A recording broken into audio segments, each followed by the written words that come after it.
Hello बच्चों, स्वागत है आप सभी का अपने यूट्यूब चैनल द विज्ञान सीरीज में। आज हम पढ़ने वाले हैं कक्षा 8 का गणित दक्षता अभ्यास 2। और इससे पहले वाली वीडियो में हमने देखिए पार्ट 1 और पार्ट 2 कंप्लीट कर चुके हैं। तो आज हम इसका दक्षता अभ्यास 2 का पार्ट नंबर 3 पढ़ने वाले हैं। तो अगर आप लोग इससे पहले वाली वीडियो नहीं देखे हैं तो उसको देख लीजिए। तो चलिए बढ़ते हैं अपने क्वेश्चन नंबर 12 से। देखिए क्या लिखा हुआ है। एक टोकरी में 1250 फूल हैं। एक व्यक्ति किसी नगर के प्रत्येक मंदिर में उतने ही फूल चढ़ाता है जितने कि उस नगर में मंदिर हैं। यदि उसने कुल 8 टोकरी फूल चढ़ाए हों तो बताइए कि उस नगर में कुल कितने मंदिर हैं। यानी कि अगर नगर में 10 मंदिर हैं तो यानी कि वो सभी पे 10-10 फूल चढ़ा रहा है। अगर 20 है तो 20-20 चढ़ा रहा है। यानी कि जितने मंदिर उतने फूल। तो सबसे पहले तो हमें कैसे पता चलेगा। तो देखिए कह रहा है जितने मंदिर हैं मंदिर हैं उतने ही फूल चढ़ा रहा है ना। तो आपको इसका वर्गमूल निकालना पड़ेगा। तो पहले तो आप इसका फूलों की संख्या निकालिए कि कुल फूल कितने हो गए। देखिए यहाँ पे दिया हुआ है कुछ। एक टोकरी में 1250 फूल। तो पहले हम कुल फूलों की संख्या निकालेंगे। तो एक टोकरी में कितना दिया हुआ है फूल। एक टोकरी में 1250 फूल है। ठीक। एक टोकरी में कितना है 1250। तो 8 टोकरी में कितना हो जाएगा। 8 टोकरी में देखिए यहाँ पर 8 टोकरी में दिया है ना कि 8 टोकरी फूल चढ़ाए। तो जब एक टोकरी में 1250 है तो 8 टोकरी में 1250 1250 गुणे 8 ये इतना फूल हो जाएगा। ठीक। तो इसको निकाल लीजिए कितना हो जाएगा। 8 जीरो 8 × 5 = 40 का जीरो 4 8 दूना 16 16 4 20 का जीरो 2 8 एकम 8 8 और 2 10। ठीक। ये इतने फूल आए। अब हमें क्या करना है वर्गमूल निकाल लेते हैं। तो वर्गमूल निकाल लीजिए आप। 10,000 का कितना हो जाएगा। 2 से काटिए। 5,000 जाएगा पहले। फिर 2 से 2,500 कटेगा। फिर 2 से 1250 हो जाएगा। फिर 2 से 2 × 12 2 दूना 4 625। 5 से 125 बार में कटेगा। फिर 5 से 25 बार में कटेगा। फिर 5 से 5 बार में कटेगा। देखिए 5 बार में कटेगा। फिर 5 से 1 बार में कटेगा। जोड़ा बना लीजिए 1 2 3 4। ठीक। कितना हो गया। देखिए ये 10,000 है। जब इसका निकालेंगे तभी आपका निकलेगा मंदिरों की संख्या। 2 गुणे 2 5 गुणे 5। क्या करना होता है वर्गमूल निकालने के लिए एक एक जोड़ा निकाल लेंगे। इसमें से एक, इसमें से एक, इसमें से एक, इसमें से गुणा कर दीजिए। 5 दूना 10 10 धामा 100। ठीक। ये हो गया। यानी कि उस नगर में कुल कितने मंदिर हैं 100 मंदिर हैं। देखिए कितना आ गया 100। तो यहाँ पे आप लिखेंगे नगर में मंदिरों की कुल संख्या। नगर में मंदिरों की नगर में मंदिरों की कुल संख्या कितना है 100 है। ठीक। ये हो गया आपका आंसर 100 है। देखिए फूलों की कुल संख्या कितना आया था 10,000। जब देखिए कह रहा था कि मंदिर में उतने ही फूल चढ़ाता है जितने कि उस नगर में मंदिर हैं। यानी कि हर एक मंदिर पे जितना मंदिर है उतना ही फूल चढ़ाता है। यानी कि जित 100 मंदिर है तो 100 मंदिर पे सब जगह 100 फूल चढ़ाया है। तो आपका आंसर हो जाएगा 100। ठीक। चलिए क्वेश्चन नंबर 13 देखिए। 15 अगस्त को कक्षा 6 की प्रत्येक छात्रा को उतने ही ग्राम मिठाई दी गई जितने की उस कक्षा में छात्राएं थीं। यदि कुल 1.6 किलोग्राम मिठाई बांटी गई हो तो ज्ञात कीजिए कि कुल कितनी छात्राएं हैं और प्रत्येक को कितने डेकाग्राम मिठाई मिली। यानी कि प्रत्येक छात्र को कितने डेकाग्राम मिठाई मिली। तो सबसे पहले देखिए क्या कर रहा है कितनी मिठाई। देखिए पहले आप निकालिए कुल मिठाई कितना है। तो कुल मिठाई दिया हुआ है आपका 1.6 किलोग्राम। ठीक। और कह रहा है कि जितने छात्र हैं उतने मिठाइयाँ दी जा रही हैं। यानी कि आपको क्या निकालना पड़ेगा वर्गमूल। तो चलिए पहले देखते हैं कुल मिठाई कितना है। कुल मिठाई 1.6 किलोग्राम। 1.6 किलोग्राम। देखिए अब ये दिया हुआ है किलोग्राम में, आपका पूछा है ग्राम में, यानी कि छात्रा को उतनी ही ग्राम मिठाई दी गई। तो इसको किलोग्राम में सबसे पहले आप ग्राम में बदलेंगे।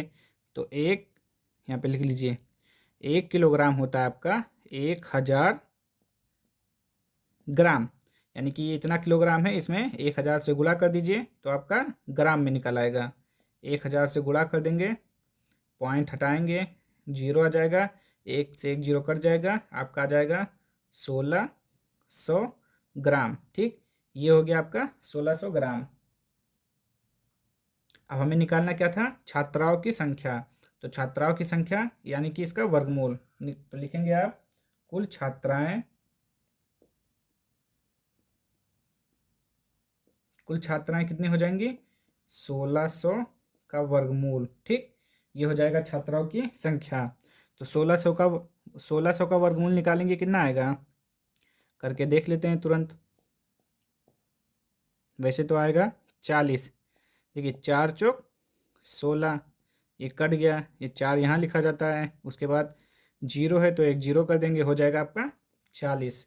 यानी कि कुल कितनी छात्राएं हैं, 40। ठीक, 40 छात्राएं। अब देखिए ये हो गया, इसको मिटा देते हैं।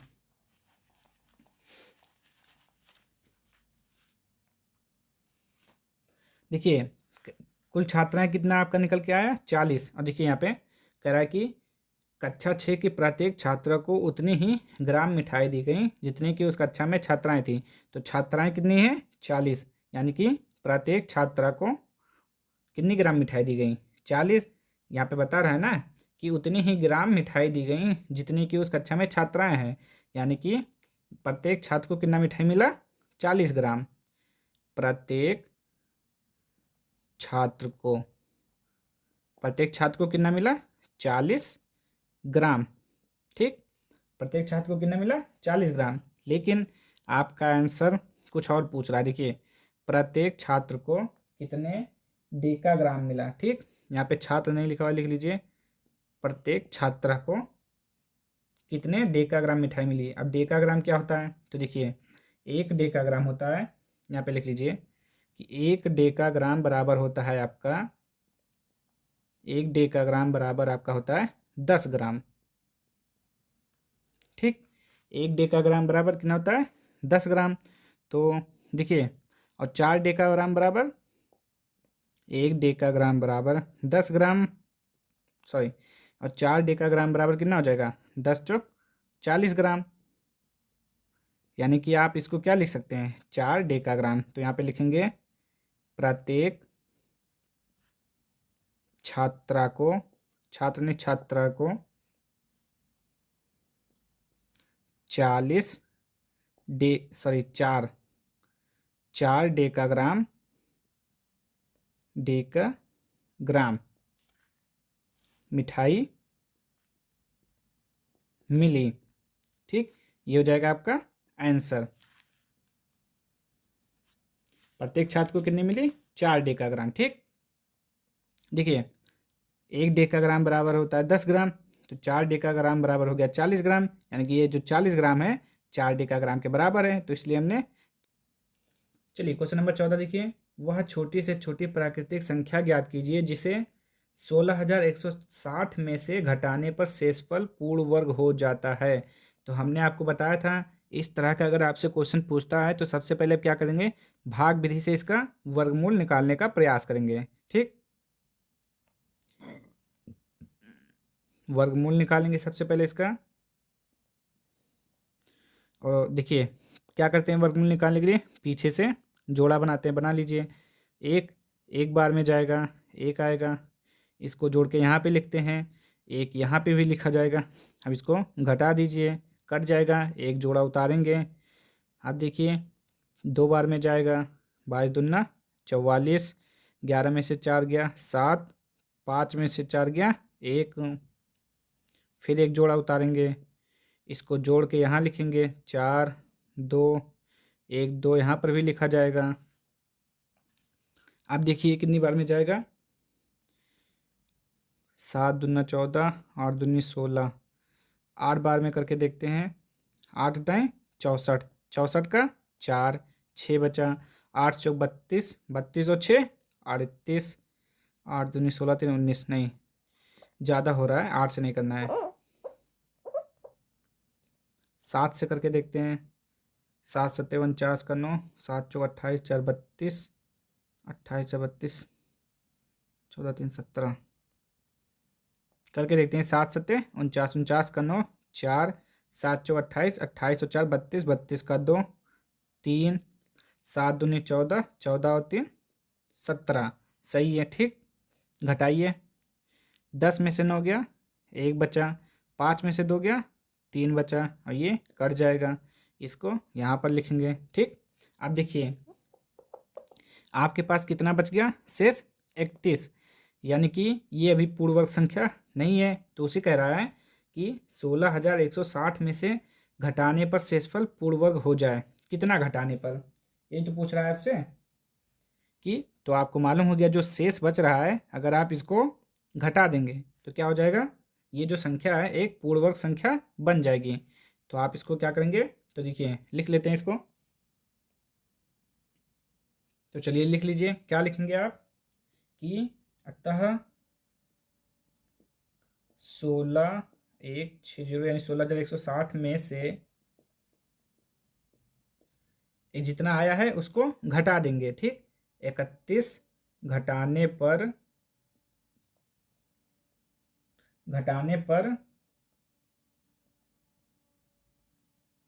शेषफल पूर्ण वर्ग बन जाएगा,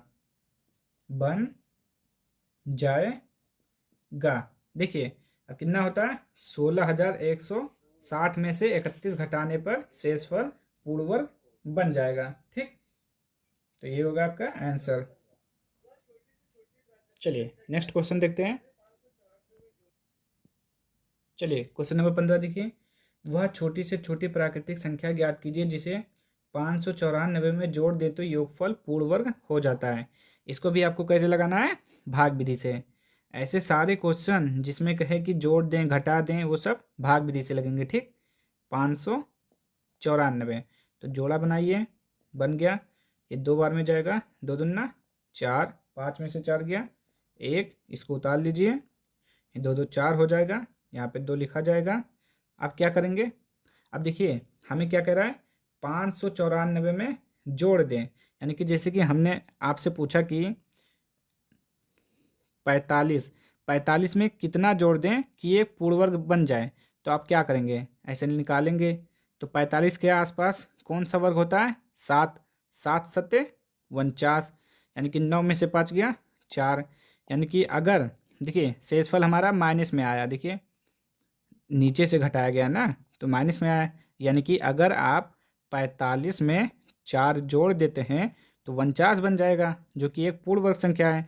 तो उसी प्रकार आपको यहाँ पर क्या करना पड़ेगा, जो ये संख्या दी हुई है इससे हमको ज़्यादा लिखना है, तभी आपको पता चलेगा कि कितना जोड़ना है, नहीं तो आपको घटाने वाला मालूम होगा। तो घटाने वाला पूछ नहीं रहा है, जोड़ पूछ रहा है। तो जब जोड़ पूछेगा तो आप हमेशा याद रखिएगा इससे ज़्यादा अंक लिखना है।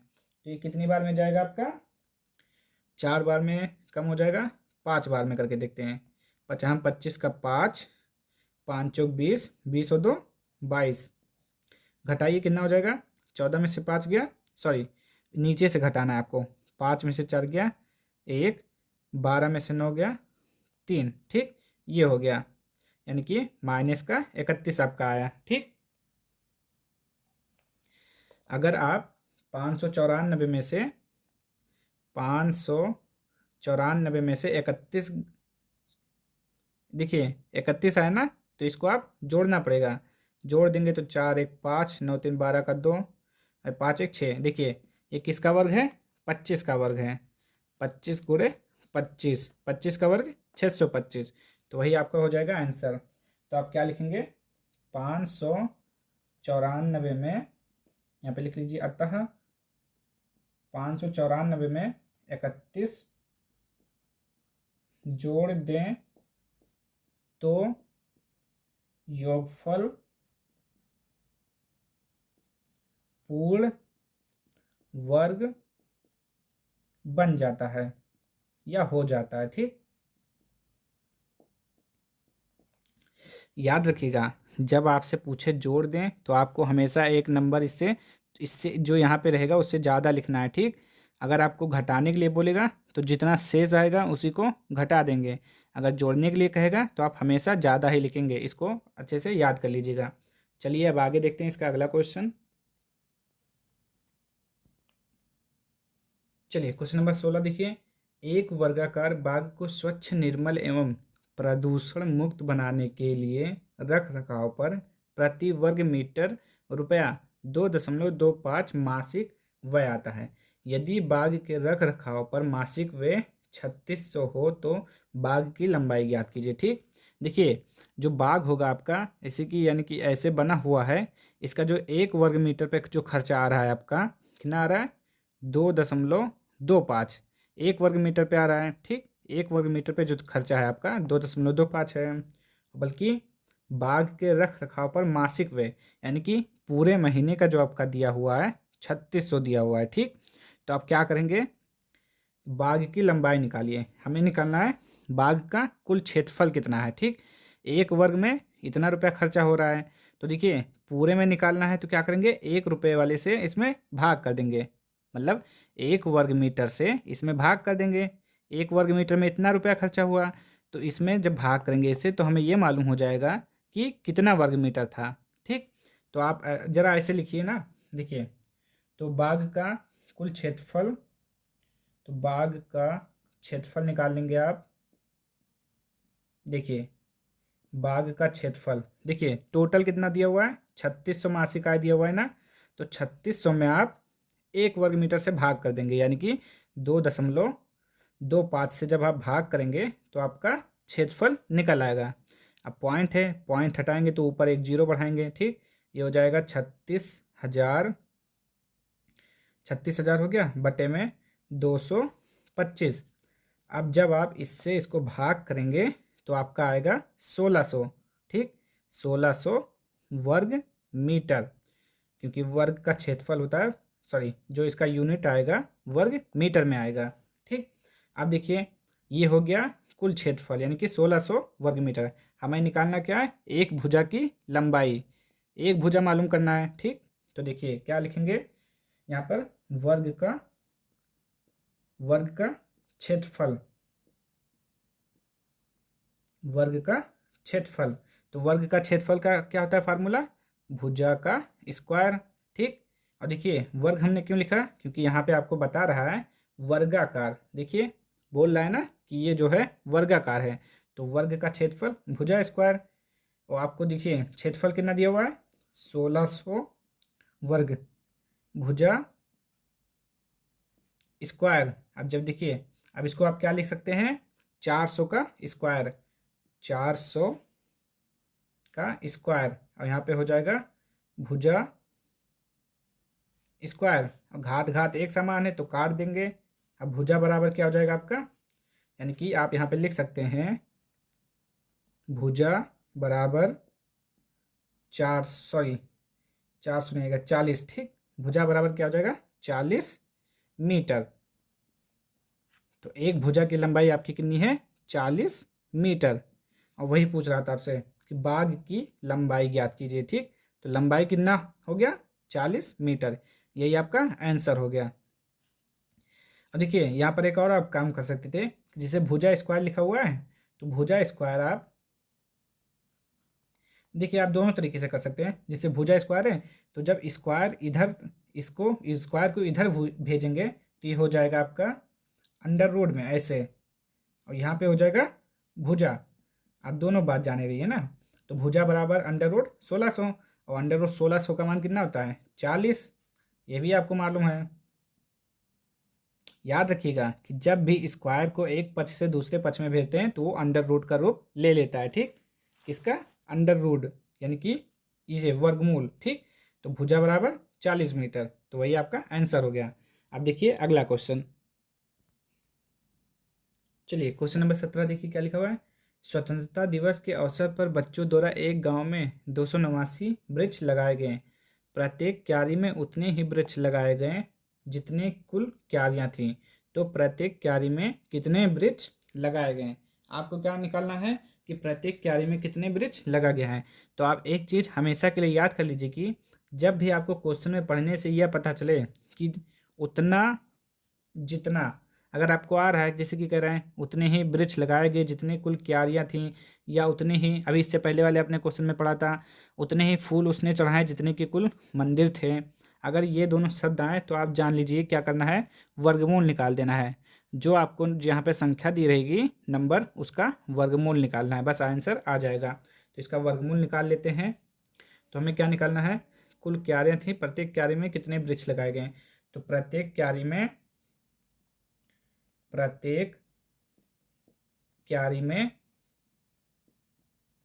प्रत्येक क्यारी में वृक्ष, प्रत्येक क्यारी में वृक्षों की संख्या, ठीक, वृक्षों की संख्या बराबर 289 अंडर रूट, ठीक। इसका वर्गमूल निकाल लेंगे तो वृक्षों की संख्या मालूम हो जाएगा। तो आपको पता है 289 यानी कि क्या हो जाएगा, 17 गुणे का 17। तो 289 का क्या होता है, 17 गुणे 17, एक हम निकाल लेंगे तो आ जाएगा आपका 17, ठीक। 17, बस हो गया 17 आंसर आपका, ठीक। देखिए फिर से देख लीजिए, कह रहा है स्वतंत्रता दिवस के अवसर पर बच्चों द्वारा एक गांव में 289 वृक्ष लगाए गए। प्रत्येक क्यारी में उतने ही वृक्ष लगाए गए जितनी कुल क्यारियाँ थीं। यानी कि अगर इतने क्यारी हैं तो इतने वृक्ष लगाए गए हैं, दोनों की संख्या बराबर है। तो आपको क्या करना रहता है, वर्गमूल निकाल लेता है, वर्गमूल निकाल लेंगे आंसर आ जाएगा, ठीक। तो हो गया आपका आंसर। तो बस आज के लिए इतना ही। अब हम मिलते हैं नेक्स्ट वीडियो में अगली एक्सरसाइज के साथ। तो आपका जो दक्षता अभ्यास 2 है वो पूरा समाप्त हो चुका है। अगर आप लोगों ने इससे पहला वाला पार्ट 1 पार्ट 2 नहीं देखा है तो उसको भी देख लीजिए, ताकि आपको सारे क्वेश्चन अच्छे से समझ में आ जाए। तो मिलते हैं नेक्स्ट वीडियो में, तब तक के लिए जय हिंद जय भारत।